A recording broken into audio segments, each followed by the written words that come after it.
don't know if you've been following the news on this side of the Atlantic, but there's been some discussion just today and yesterday about the new prime minister kind of rolling back some of his tougher language on China here in the UK. That reminds me, I was reminded of that as you talked about this distinction between cooperation and competition, where competition is more zero sum. And I guess I wanted to push you a little bit on that, because I wonder whether there might be slight differences in the ways that Westerners, or certainly Americans and Chinese, think about competition. My experience in China is that Chinese do tend to think about competition as a zero-sum game. So your gain is my loss. But I think there's a pretty strong tradition in the US that probably comes out of free market thinking and Adam Smith, that competition can grow the pie.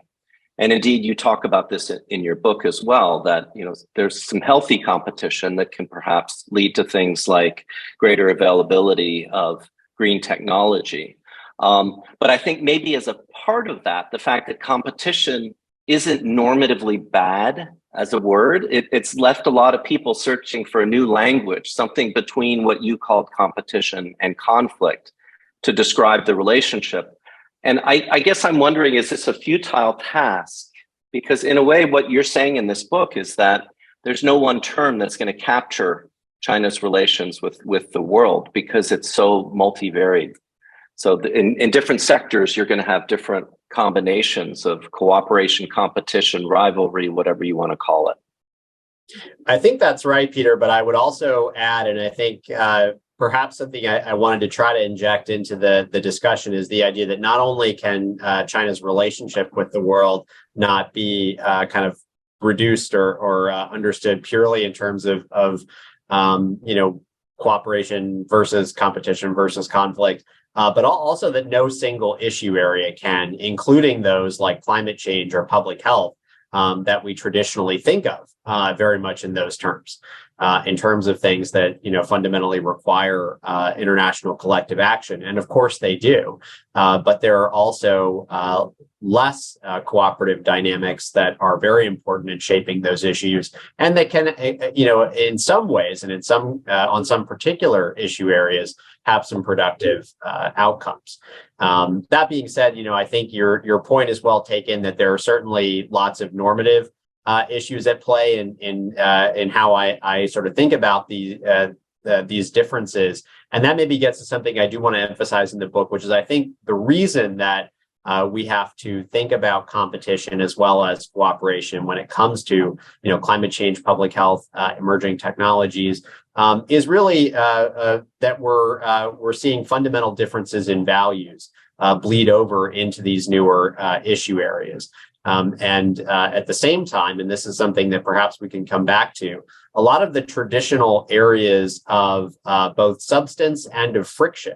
between China and other countries, whether it's the status of territorial disputes or Taiwan, human rights, trade and investment, are increasingly being reshaped, at least to some degree, by developments in either technology or sustainability. Something that certainly people talk a lot about in the context of a Taiwan contingency is, what relative cyber capabilities look like somewhat independently of traditional kinetic military capabilities, for example. On the other hand, even as we kind of see this shift and this reshaping, Beijing at least has tapped into three deeply rooted, but from a foreign perspective, very problematic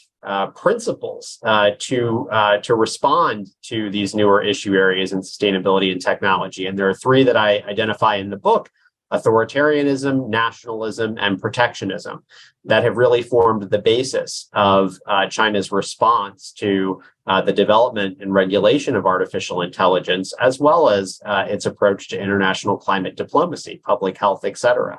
I hasten to add that, those impulses aren't unique to China. And I think part of why at the global level, responses to these shared challenges have been so disappointing is that to some degree, those impulses have been mirrored in other countries, But because China plays such a uniquely important role as the world's largest emitter in addressing climate change, for example, they're particularly harmful to the cause of global cooperation on these issues. So what I would just say in response to that, Peter, is there is a very, very strong kind of normative and values-driven aspect to all of these newer issue areas, technical though they may at first glance seem to be.